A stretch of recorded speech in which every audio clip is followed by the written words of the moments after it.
ეგრეთ წოდებული სამხრეთ ოსეთის დე-ფაქტო პრეზიდენტის მოვალეობას დღეიდან უკვე დე-ფაქტო პრემიერ-მინისტრი ვადიმ ბროვცევი შეასრულებს. რუსული მედიის ინფორმაციით ამის შესახებ კოკოითი და ჯიოევა უკვე შეთანხმდნენ. სანაცვლოდ კი ალა ჯიოევამ პირობა დადო, რომ ცხინვალის ცენტრალური მოედნიდან მხარდამჭერებს გაიყვანს. ეგრეთ წოდებული სამხრეთ ოსეთის დე-ფაქტო პრეზიდენტი ედვარდ კოკოითი კი თანამდებობიდან გუშინ გადადგა. მისი განცხადებით 25 მარტს დანიშნულ განმეორებით არჩევნებში მონაწილეობის მიღების უფლება პრეზიდენტობის ყოფილ კანდიდატ ალა ჯიოევასაც ექნება, თუმცა როგორც სააგენტო ინტერფაქსი იუწყება, ჯიოევამ შესაძლოა ედვარდ კოკოითის ადმინისტრაციასთან მიღწეული შეთანხმება გააუქმოს, რადგან მისი თქმით კონტრაქტის ყველა პუნქტი არ შესრულებულა. ოკუპირებულ ცხინვალის რეგიონში ეგრეთ წოდებული საპრეზიდენტო არჩევნები 27 ნოემბერს გაიმართა. გამარჯვება ალა ჯიოევამ მოიპოვა, თუმცა დამარცხებულმა კანდიდატმა ანატოლი ბიბილოვმა არჩევნების შედეგები უზენაეს სასამართლოში გაასაჩივრა. სასამართლომ კი არჩევნების შედეგები გააუქმა და განმეორებითი არჩევნები 2012 წლის 25 მარტს დანიშნა. Текст подписанного соглашения огласили на площади еще ночью. Весь следующий день жители республики с нетерпением. Досрочно прекращаю исполнение полномочий. სამხრეთ ოსეთის რესპუბლიკის პრეზიდენტის უფლებამოსილების შეწყვეტის შესახებ გადაწყვეტილებას ხელი მოვაწერა პრეზიდენტის დროებითი მოვალეობის შემსრულებელი პრემიერ-მინისტრი ვადიმ ბროვცევი იქნება.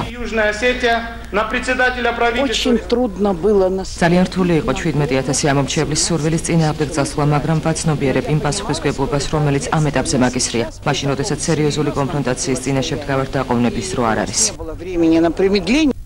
საზოგადოებრივი მოძრაობა ქართული ოცნების პრეზენტაცია კი დღეს 15 საათზე თბილისის სახელმწიფო ფილარმონიაში გაიმართება. დარბაზში უკვე მიმდინარეობს მზადება და ასევე იკრიბებიან ადამიანები. მხარდამჭერები რეგისტრაციას 3 საათამდე გაივლიან, მანამდე კი დიდი სატელევიზიო ეკრანი დამონტაჟდება და როგორც პრესსამსახურში განმარტავენ, ღონისძიების ნახვის საშუალება გარეთ მყოფებსაც შეექნებათ. ქართული ოცნების პრეზენტაციაზე როგორც ბიძინა ივანიშვილის მრჩეველი ზურაბ ბიგვაბა განმარტავს, პოლიტიკური პარტიების წარმომადგენლები არ არიან მიწვეულები, რამდენადაც ორგანიზაცია არის საზოგადოებრივი გაერთიანება, სიტყვით გამომცვლელთა შორის არიან პოეტი რატი ამაღლობელი, ასევე უფლებადამცველი მანანა კობახიძე, ფეხბურთელი კახი კალაძე და თავად ბიძინა ივანიშვილი, ასევე ერთ-ერთი აფხაზი მწერალი. რაც შეეხება ორგანიზაციის სტრუქტურას და ასევე სამომავლო გეგმებს, ამის შესახებ თავად ბიძინა ივანიშვილი ისაუბრებს. ღონისძიებაზე მიწვეულია ასევე უკრაინის საფეხბურთო ნაკრების წარმომადგენელი ანდრეი შევჩენკო.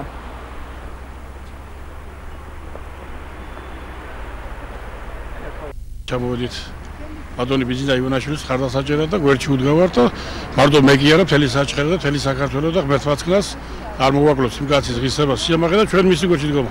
მოვედი იმიტომ რომ მურვანყურისგან გავანთავისუფლოთ ჩემი ქვეყანა. სააკაშვილის გეუბნები.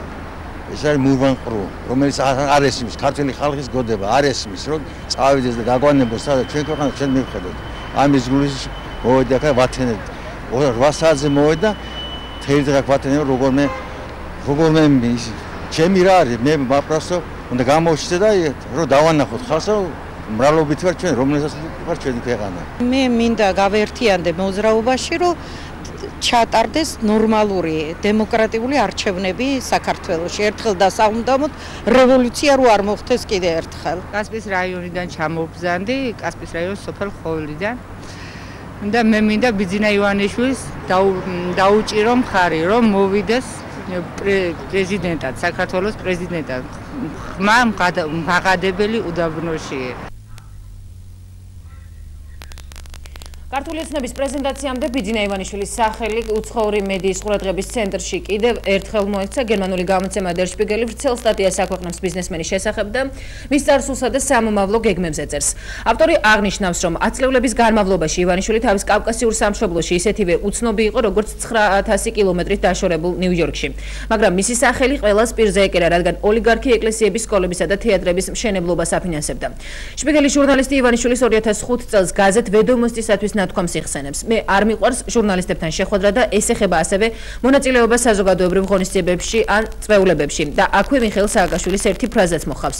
ივანიშვილი თავისუფალია ყოველგვარი პოლიტიკური ამბიციისაგან, თქვა ერთხელ საქართველოს პრეზიდენტმა. ის გრაფ მონტე-კრისტოსავით არის, მას სულს საჯაროობა. ახლა ეს წარსულია შენიშნავს Spiegel-ის მიმომხილველი და იმასაც აღნიშნავს, რომ ივანიშვილმა გამოთქვა სურვილი და არსოს პოლიტიკური პარტია და პრეზიდენტი სააკაშვილი ხელისუფლებას ჩამოაშოროს. უკვე დეკემბერში ივანიშვილს თავისი მოძრაობის ქართული ოცნების ოფიციალური დაფუძნება უნდა. ივანიშვილი მოკავშირეებს ეძებს, სააკაშვილს კი ჯერ არ დაუკონკრეტებია თავისი სამომავლო გეგმები, თუმცა ოპოზიცია შიშობს, რომ სახელმწიფოს მეთაურის ცდუნებას ახვება, ისევე როგორც მისი რუსი კოლეგა ვლადიმერ პუტინი პრეზიდენტის სავარძელს მხოლოდ ფორმალურად გადააბარებს თავის მომდევნო კანდიდატს, რეალურად კი ხელისუფლებაში დარჩება. სუსტი და დანაწევრებული ქართული ოპოზიცია მას ამაში ხელს ნამდვილად ვერ შეუშლიდა. ოლიგარქი ივანიშვილის გამოჩენას კი კავკასიის ამ დაახლოებით 4 მილიონიან სახელმწიფოში ძალთა თანაფარდობის შეცვლა შეუძლია. თავისი კაპიტალით მას იმაზე ორჯერ მეტი ფული აქვს, რასაც მთელი ქართული სახელმწიფო ხარჯავს 1 წლის განმავლობაში. სააკაშვილის ბანაკი კი ამასობაში მის დისკრედიტაციას ცდილობს და აცხადებს, რომ ის კრემლის აგენტია. ბიძინა ივანიშვილი, რომელსაც ბორისსაც ეძახიან, თავის ქონებას პირველ რიგში სწორედ რუსეთში ბიზნესს უნდა უმადლოდეს. საქართველოს ხელისუფლებამ კი ივანიშვილს საქართველოს მოქალაქეობა ჩამოართვა. მისი მხრიდან ამბიციური წამოწყება ის გეგმები, რომელსაც ბიზნესმენი აცნობს საზოგადოებას, რადგან მოსახლეობას საქართველოში მინიმუმ ისევე უნდა სტაბილურობა, როგორც პოლიტიკურ გადაწყვეტილებებში მონაწილეობის უფლება, ვკითხულობთ სტატიაში, რომლის ქართულ თარგმანსაც Foreign Press იავრცელებს.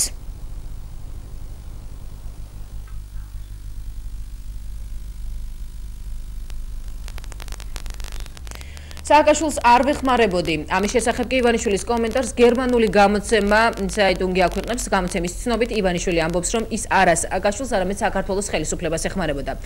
ივანიშვილი დასძენს, რომ არასდროს ყოფილა ჩვეულებრივი ბიზნესმენი და მისი მსგავსი მეორე არ არსებობს. გამოცემასთან საუბრისას ბიზნესმენი აცხადებს, რომ რუსეთს საქართველოს ურთიერთობებში რაციონალურობა უნდა დამკვიდრდეს. მისივე თქმით, ასეთ შემთხვევაში ჩვენ შედეგსაც მივიღებდით. გამიხარდებოდა თუ ნატო ხვალ მიგვიღებდა თავის რიგებში ჩვენი უსაფრთხოებისათვის, სხვა ალტერნატივა არ არსებობს, მაგრამ გაწევრიანებისათვის ყველაზე დიდი დაბრკოლება ის არის, რომ სააკაშვილმა დემოკრატიას ზურგი აქცია. ამას გარდა ივანიშვილი აცხადებს, რომ მისი გუნდის ხელისუფლებაში მოსვლის პირველ წელს ხალხს იმედგაცრუება ელის. კარგად ვიცი ხალხის მოლოდინი. ბევრი ფიქრობს, რომ ჩემი ხელისუფლებაში მოსვლის შემდეგ ერთ ღამეში გამდიდრდება, თუმცა იმედგაცრუება გარდაუვალია. სწორედ ამიტომ ჩემი მთავრობაში ყოფნის პირველი წელი ძალიან რთული იქნება, აღნიშნავს ივანიშვილი. ამ სტატიის სრულ ვერსიას ასევე ქართულად Foreign Press იავრცელებს.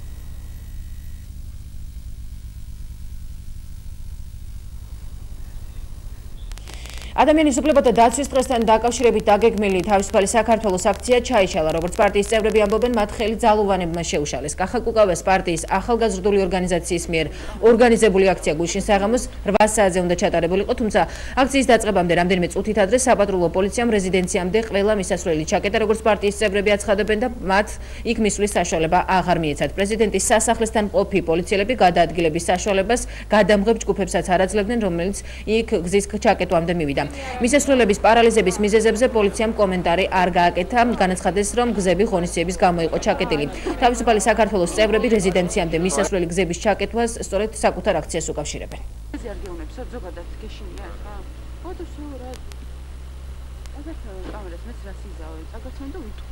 არის ღონისძიება როცა დამთავრდება, მაშინ შეგიშვებთ რა. შეგვიძლია აქედან გავიდეთ ახლა?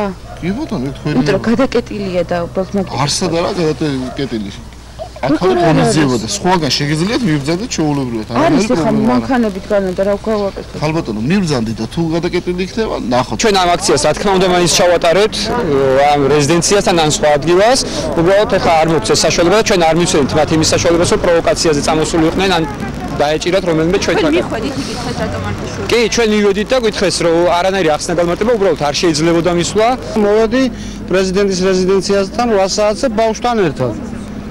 ჩამოვჯექი ველოდებოდი ამ ახალგაზრდებისთვის, რომ უბრალოდ დისკომფორტი მაქვს მე თვითონაც, როდესაც ამდენი ადამიანი უდანაშაულოდ ციხეშია, მინდოდა ჩემი შვილთან ერთად მივიღო აი ამ აქციაში მონაწილეობა, შემოწვიდა 100-ზე მეტი პატრულის მანქანა. შიგნით უამრავი გადაცმულები ყავთ კრიმინალური პოლიციიდან. რასაკეთებოდა მე თავისთავად უთხარი, რომ ბავშვი მყავს მეთქი სასეირნოდ. გამოყვანილი, მე საბუთები მომთხოვეს, აქ ცხოვრობ თუ არაო და მე მითხეს ახლა დაახვია აქედან თუ არა ბავშვიანა აქ წევთ აერშიო და ეს არის უკვე მეორე შემთხვევა ჩემთან პირადად.